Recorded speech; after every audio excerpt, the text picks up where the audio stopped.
Hello everyone, welcome to my channel. আশা করি সকলে খুব ভালো আছেন। আবারও চলে এসেছি একটি পুজো ব্লগ নিয়ে। পুজো প্রায় দোরগোড়ায় চলে এসেছে, কিন্তু আমাদের সোসাইটির পুজো কিন্তু শুরু হয়ে যায় মহালয়ার দিন থেকেই। আজ দ্বিতীয়া, একটু আগেই কিন্তু প্রচণ্ড বৃষ্টি হয়েছিল। বৃষ্টিটা এখন একটু কমেছে, টিপ টিপ করে এখনও বৃষ্টি পড়েই চলেছে। তাও দেখুন আমাদের সোসাইটির প্রত্যেকটা সদস্যই কিন্তু গেটের কাছে হাজির হয়েছে মাকে ওয়েলকাম করার জন্য। মাকে বরণ করার জন্য রেড কালারের ড্রেস সিলেক্ট করা হয়েছিল। তো যারা যারা পেরেছে পরেছে, আবার যারা পারেনি তারা পরেনি। আর আমরাও কিন্তু পরেছি, তবে শাড়ি পরেনি। আমি এবং সঙ্গীতা রেড কালারের চুড়িদার পরেছি। আপনারাও সাথে থাকুন, দেখতে থাকুন। আশা করি আপনাদের ভিডিওটি খুব ভালো লাগবে।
বন্ধুরা, ভিডিও করতে করতে ভুলেই গেছিলাম। এই দেখুন, আমি এবং সঙ্গীতা, আমি ছাতা আনতে ভুলে গেছিলাম, তবে সঙ্গীতা একটি ছাতা নিয়ে এসেছিল, ওটা দিয়েই কিন্তু আমাদের হয়ে গেছে।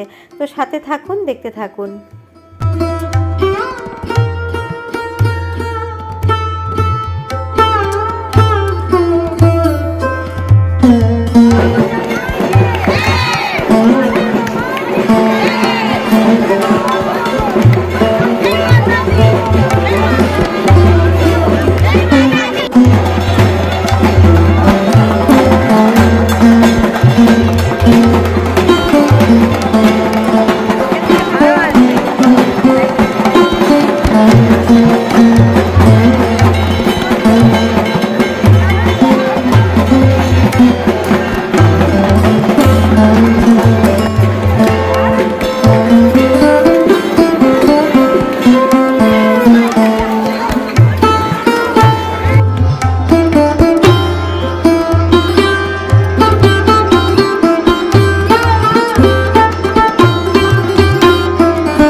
প্রতিমা এখন মণ্ডপের সামনে পৌঁছে গেছে। যেহেতু বৃষ্টি হচ্ছে তার জন্য প্লাস্টিক দিয়ে ভালো করে মুড়ে আনা হয়েছে।